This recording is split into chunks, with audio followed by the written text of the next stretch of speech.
great band. And so last year when they're doing the Spotify and Yes, Wrapped. yeah. I was actually among the top 0.7% listeners of Sauti Soul. What? And I just hope that this year, when they plan a tour to the UK, they'll actually come. They will actually show up. Yeah. No comment. I mean, I really look forward to that. Okay, really dope. And I feel like this song, after they came back together, was just one of the biggest breaks last year. I know. I love, and also love their them, solo their solo endeavors. Really amazing Yes. well. Bien has got an album planned out. He's in the UK as we speak. Wow. With the wife Chiki Kiruka, who's also a manager, his manager, and they're planning that. So I'm super excited for that. Yeah, me too. Yeah. Hopefully he's going to release it real soon. Yeah. It is Nation FM Drive, 30 minutes past 5, and of course you're chilling with me, Anthony Muli. I am having Wanjah Nyagah. She's been across so many countries, but right now I want us to talk about the culture shock. So you've been to the UK, you've broken it down. It's not just UK is equals London. It's equals Scotland, Wales, Northern Ireland, and England. A lot of that. Yeah. Now, what are some of the culture shocks you got when you first set foot? Let's talk about the first 2 months you got to, England in general.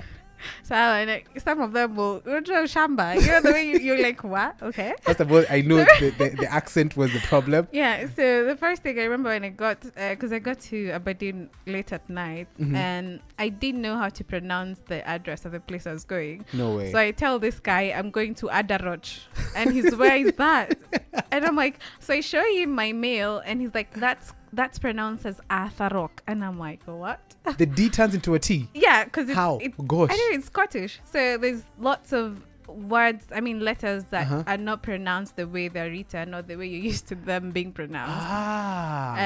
Yeah. So lining like the.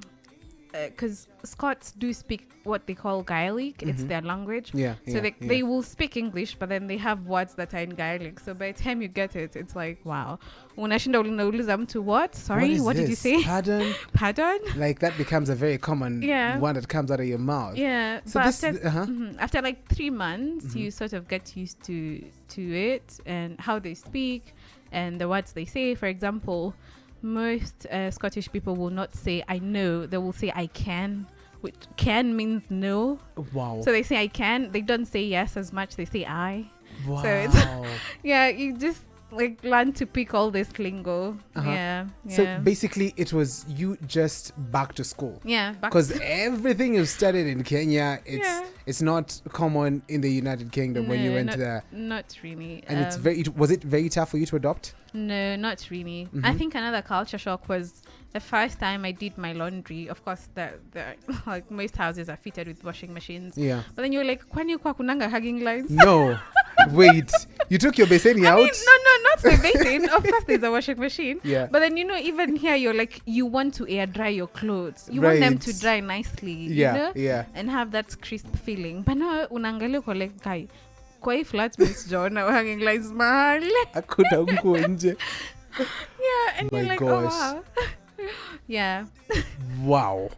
Like this is just a drop in the ocean of everything that you experienced there. Exactly. And you know some things that you think are the norm in your country, when you go to other places you realize it's not the norm over there. Wow. So in a way it kind of gives you the opportunity to learn how to hold many truths at the same time. So huku tukua tumezoea kuanika nguo kwa hanging lines huku hakuna. So it doesn't mean that they don't know how to do their laundry. It's just that it's different for them. For whatever reason. And so it kind of teaches you to see things from other people's perspectives, not just from your perspective. I like that concept of opinion. Yeah. Everybody has got their own opinion. Yeah. It doesn't mean yours is the absolute, dominant. Exactly. Yeah. No, yours is not the King Kong of opinions. I know. And exactly what you say doesn't mean is what people should be doing. And I love that. It gave you a different perspective of life. Yeah. Now let's talk about some of the food that you found there. There's no githeri. There's probably not mudokoi. There's that you're used to in Machakos guys, I guess. And also there's chapati is not as, anywhere you walk into the street you can't find it being cooked. What are some of the things that you experience and you're like, you know what, I think I want to board the plane and go back home? First things first, I feel like the fruits and vegetables here are way much better than over there. We underrate them. Because you buy a mango over there, or like, I don't know, bananas, and the taste is, you're like, hi. Let me tell you, people see people having fun abroad, but there's a lot they don't see. Yeah. And there's a lot that we underappreciate, especially in our country, that people do not, encounter or rather experience when they're out of the country. Yeah. So fruits, what else? Also something like, for example, I'll say, in general, what do you call them? The ugali and ugali and kales, cereals and all that. Yeah. You get them only in specific places. For example, the ones I've bought anyway are mainly from shops owned by Indians and Nigerians, and they have to import them into the country because most of the times they're not like locally available. Right. So there's only few places that you could find the things you really want. Yeah. So it's even a hassle. It's sometimes it is, because maybe there's one specific shop in the whole of the city center that you can go to and find everything that you want. Right. But I think you kind of get used to living with that. Of course, you have to acclimatize. Yeah. You must acclimatize. Yeah. Given all these experiences, are there times when you thought, okay, this is just not for me? I feel like I'm homesick enough, and I just need to go back to factory resetting, and that is to go back home. Were there times when you felt like you were done? And especially when COVID hit, because that's when I was on my last semester in uni. Yeah. And I just remember, and it was a 1-year program, so it was quite intense. Yeah. And it was my first time as well living far away from my family. So I just remember feeling like, wow, this is too much. And I had a few moments where I felt like what's the point? Should I just pack my bags and go back home? But then sometimes you realize, so I feel like when I went for my studies, I sort of it was a deep dive, Okay. And there's so many uncertainties about so now what after my master's? And also you realize the social life over there is not as well structured as it is over here. It's really hard to find friends. Wow. I was actually really going to ask hard. that. And so much as I would say I'm mostly introverted, you also get to a point where you're like, no, I need a community around me. I mean, I need to talk. Like you're by yourself in the house. Exactly. I need to talk. I need to experience life with other people. Yeah. And you realize that aspect is not, it doesn't come as easy as it does when we are here. And we take that for granted a lot.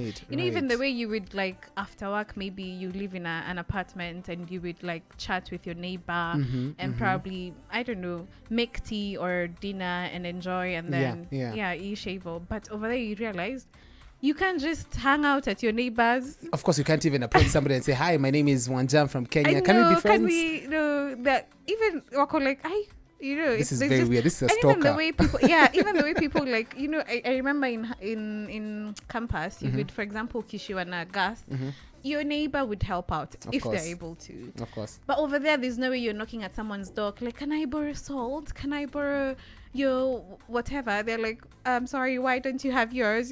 I'm not saying that's what they say, but then there's that look they give you. You're like, the judgmental look. This is not the place. The look that is giving, I am calling the police right now. Yeah. You need to be careful. You're trespassing. Yeah. So you just notice that these things, we take them for granted. And until you're outside of your comfort zone or your home and you experience something different and you're like, wow, we are actually blessed to experience some of the things we do right here. Wow. Yeah. I love that. So what did you study in the UK now that you went there? I did a master's in human nutrition, mainly mainly did topics around food security, research, global nutrition implementation. Yeah. Wow. So this is the master's. You went to pursue your master's over there. Yeah. So you did your degree here in Kenya? Yes. At the University of Nairobi, Kabetingom. I don't know why they called it. It was like Upper Kabete campus, but for some reason people called it Kabete Ngombe, and I think it's because we had a vet department, and there were so many cows. Yeah. And I think we used to produce lots of dairy products for the whole of UN. So yeah, people called it Kabete Ngombe. I mean, but you don't take offense, literally. No, you don't take offense of that. No. I mean, well, now that you're a nutritionist, are you practicing? Are you actively practicing? Or you've dedicated your life into, first enjoying what the world has to offer? Yeah, I am still practicing. I was licensed as a clinical nutritionist, which, well, that means I'm meant to be working in the hospitals with like patients. Going through living with different conditions. But then when I did my master's, I felt like clinical nutrition is good, but I felt like research is very interesting and very challenging, which I love. Okay. And so I decided to sort of like take a, a katan, and I'm like, okay, now I want to do more of research. I want to do more of community nutrition. So I do lots of, most of my work anyway is done virtually, so I don't have to be in an office. And I think that is what has also given me the opportunity to travel, be able to travel, be, because you've not confined yourself into just a particular facility, so you can be reached out from any part of the world. I mean, that sounds like a really great job. Like if I am able to do this show in Tanzania, tomorrow in Uganda, I'd honestly really, really, really love that. I mean, we're getting to know Wanjah Nyagah. She's a very interesting figure. About your practicing, are you basically licensed in Kenya and the UK as well? So I am, after my master's, I also got a UK license. Oh, wow. So I can practice in both places. Amazing. When we come back, let's talk about food security. She has done that, and also we are experiencing a horrendous drought. Does she have like an idea or two on how we can get ourselves out of this, or how we can acclimatize as well? Because drastic measures call for drastic time. So stick around for that. It's 41 minutes past 5. I've got some Tanzania Uncle Waffles coming up for you in just a bit. Also stick around for Mavijana Barubaru with Ipo Siku.